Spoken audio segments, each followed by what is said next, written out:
Saya heran kenapa banyak sekali yang nge-request untuk ngebahas saham PBRX. Kamu juga ada saham PBRX. Seperti teman kita yang satu ini, kok coba analisa saham PBRX. Makasih kok. Nah, setelah menjadi koko-koko, saya menjadi agak sedikit tua seperti ini. Pak, bahas tentang saham PBRX dong. Oke, nggak masalah. Jadi di video kali ini kita akan sama-sama ngebahas saham PBRX dan ada hal mengejutkan yang harus saya beritahu kepada teman-teman. Jadi pastikan nonton video ini sampai habis. Oke, seperti biasa ini langsung layar Stockbit-nya teman-teman. Saham PBRX ini diperdagangkan di harga 50 ataupun tidur ya teman-teman ya. Kok jadi banyak yang minta? Kenapa ya? Oke, PBRX juga ada tanda serunya teman-teman. Efek bersifat ekuitas dalam pemantauan ya. Berarti dia masuk UMA, Unusual Market Activity. Kenapa dia masuk UMA teman-teman ya? Kita lihat per hari ini dibikin videonya ya. Yang antri beli nggak ada, tidur di harga 50 dengan antrian 1,5 juta lot. Kalau yang ini ada yang merekomendkan bahwa PBRX akan naik ke harga 53 ya. Kita langsung saja. Pertama saya ingin tahu nih PBRX ini saham apa, karena jujur saya juga kagak tahu nih saham apa ya. Dia bergerak di bidang apa ya? PT Pan Brothers ya teman-teman ya. Ini bidang garment, memproduksi technical, functional, and active wear ya. Diperuntukkan untuk olahraga musim dingin, baju ski, baju jogging. Oh ini baju jogging, oh kan lagi rame-ramenya jogging nih ya. Baju panjat gunung serta baju untuk aktivitas atau olahraga alam ya. Woven garment, jaket dengan lapisan penghangat. Oh jadi istilahnya ya buat pakaian ya, seperti itu ya teman-teman ya. Ini ya produk-produknya ya, banyak banget kan teman-teman ya.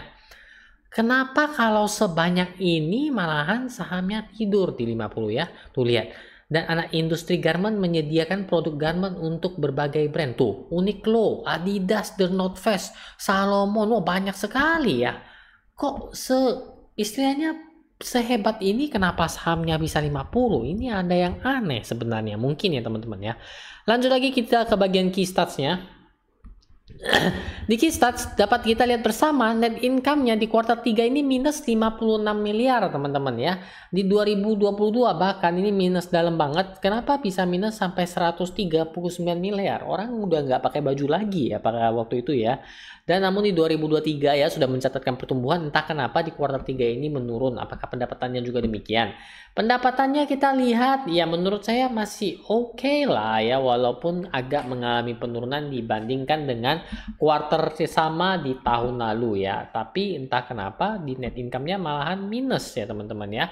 Kalau di secara current valuation seperti current PE ratio ini nggak perlu dilihat. Kalau minus 10 biasanya orang sudah hindari ya, karena dia mencatatkan kerugian ya teman-teman ya. Kemudian kita juga bisa lihat untuk misalnya kita lihatnya di bagian book value-nya 0,2. Ini merupakan saham yang sangat murah banget ya, terdiskon hampir 80% kisarannya ya teman-teman ya. Bagi dividen nggak? Dividen 2. Nggak terlalu gimana ya teman-teman ya. Lanjut lagi teman-teman ya. Sahamnya mengalami minus. Kita lanjut lagi bagian analisis. Apakah ada yang analisis pun nyuruh beli? Juga nggak ada. Finansialnya teman-teman, kalau teman-teman perhatikan ya teman-teman ya, saya ada coba mengulik sedikit teman-teman. Itu teman-teman bisa melihat sampai di laba usaha atau operating profit ini biasanya kan ya, ini masih plus 144 miliar. Namun penghasilan dan beban lain-lainnya itu tinggi banget loh teman-teman. Lihat, bayangin aja ya. Ini bisa sampai minus 163 miliar. Ini ada apa nih? Ada beban keuangan minus 96 miliar sama lainnya minus 80 miliar. Ini apaan sih teman-teman yang bikin dia dari awalnya ini profit ya 144 miliar gara-gara dua benda ini yang tinggi banget menyebabkan dia menjadi minus 163 miliar. Tuh lihat ya, belum lagi ditambah beban pajak penghasilan dan lainnya, akhirnya menjadi minus kurang lebih sampai 45 miliar seperti itu teman-teman ya.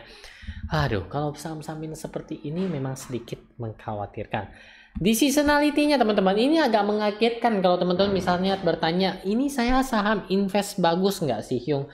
Nah ini menurut pribadi saya ya teman-teman ya, analisa pribadi saya. Kalau teman-teman lihat seperti ini, tahun 2020 minus 51%, tahun 2021 minus 38%, tahun 2022 minus 30%, tahun 2023 ini sudah tercatat minus 32% ya.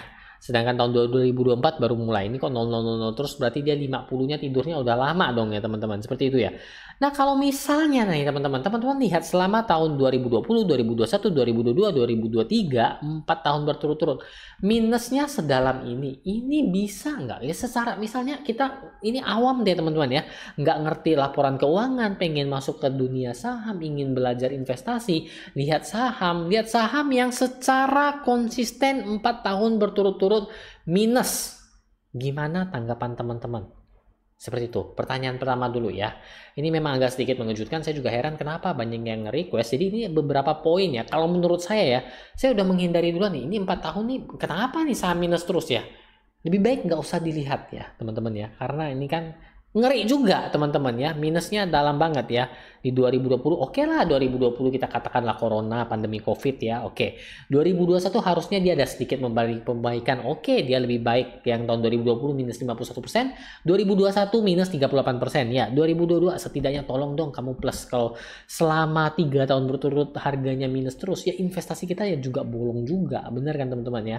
Kita beli di pasar saham ini kan harapannya naik bukan turun ya. Atau ada yang memiliki harapan agar turun? Oke, jadi ini sekilas ya teman-teman ya. Ini hal mengejutkan yang ingin saya beritahu ya. 4 tahun berturut price-nya harganya memberikan penurunan namun masih banyak peminatnya. Ini ada sesuatu something wrong ya teman-teman ya. Ini ya. Coba kita lihat di bagian chart bit-nya. Langsung masuk ke chart bit-nya teman-teman. Ini PBRX ya, benar sekali PBRX ya, ini chart daily. Memang kalau dilihat PBRX ini sahamnya teman-teman ya, dulu sempat sampai di harga berapa ini? 300-an teman-teman. Oh, bisa lebih tinggi lagi nih. Di harga 570-an ya teman-teman ya. Ini tinggi banget ya sampai PBRX ya. Dan mungkin setelah mengalami penurunan orang jadi penasaran, wah ini jangan-jangan saatnya untuk beli dan dia bisa naik kembali ya. Mungkin seperti itu ya teman-teman ya. Namun berkata lain dia di harga 50. Sebenarnya kalau saham-saham seperti ini yang kurang begitu ada volume teman-teman lihat kayak gini ya. Ini biasa juga saya agak hindari. Kenapa teman-teman? Kalau dia sudah ketutup 5 kali 50 kayak gini, ini bukan kejepit nikmat lagi, tapi kejepitnya agak sakit-sakit pedes teman-teman ya. Wah, seperti itu. Lihat tuh ya penurunan. Ini sempat naik sampai 173% sih. Mungkin ini yang menyebabkan banyak yang kejepit di harga ini ya. Ya, ini siapa yang nggak mau kalau naik setinggi ini. Tapi setelah naik dia mengalami penurunan dan sekarang mengalami kenaikan dan melanjutkan penurunannya lagi ataupun downtrendnya. Dan di harga 50. Apakah akan ada keajaiban ya teman-teman ya. Karena kalau sahamnya sudah 50 jujur saya juga mau ngomong apa kita nggak bisa tahu ya. Sahamnya mau digerek naik lagi atau enggak, atau tidur menjadi sleeping beauty ya, menunggu pangeran untuk mengecupnya sehingga bangkit kembali. Ya itu juga mungkin bisa terjadi karena di dunia saham itu nggak ada yang tahu. Tapi kalau dengan volume kecil seperti ini sangat cukup mengkhawatirkan. Mungkin dengan teman-teman, oh dulunya juga pernah kok di harga 50 terus bangkit lagi naik 173%. Orang jadi berspekulasi ingin nyicip, ingin coba ya. Padahal ini kita lihat bersama dia udah turun tuh. Lihat bahkan ini ARB ya berarti ini ya. Ya nggak? Minus 5% ya. Ya. Soalnya nggak ada harga nih, minus tiba-tiba naik. Ini bikin orang demen-demen tapi malahan kejepit, sakit. Yang komen tadi, 2 orang tadi, coba dong tulis di komentar kalian ini posisinya saya rasa rugi kan ya. Kayaknya agak susah untuk profit di saham-saham seperti ini.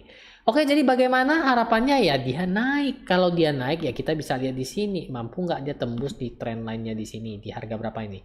Dan juga merupakan resist pertamanya di harga 58 ya. Kalau nggak sampai di situ ya kita agak takut juga ya. Kalau ketiduran di 50 nggak tahu kapan bangunnya. Bingung juga. Kamu punya saham PBRX? Ya, jadi teman-teman itulah analisa saya yang mungkin tidak memberikan jalan keluar karena beberapa poin yang saya sampaikan yang tadi di video seperti saham ini memang sungguh sangat menarik jika dilihat di profilnya, namun secara laporan keuangan memang sedikit anjlok. Tidak berbanding lurus dengan harga sahamnya yang secara konsisten 4 tahun berturut-turut mengalami penurunan.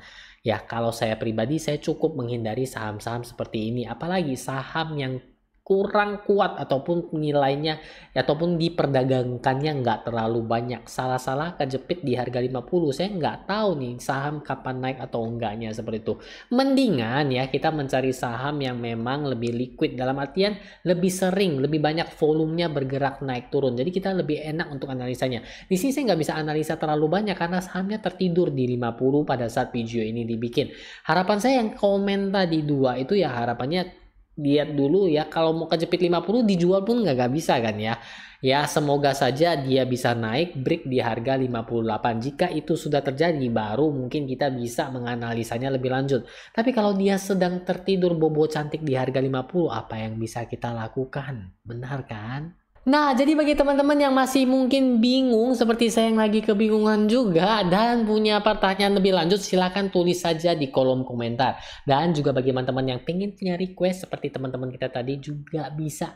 Yung, boleh dong ngebahas saham ini? Ayo. Atau mau ngebahas ini? Ayo. Silakan saja tulis sepanjang mungkin di komentar. Dan bagi teman-teman yang mungkin kelupaan di video-video menarik lainnya seperti video ini, silakan lanjut ditonton saja teman-teman. Dan jangan ketinggalan video-video baru lainnya dengan cara subscribe saya di sini. Akhir kata saya ucapkan banyak terima kasih yang telah nonton sampai di sini dan jangan lupa tinggalkan like-nya. Akhir kata sampai jumpa di video-video berikutnya.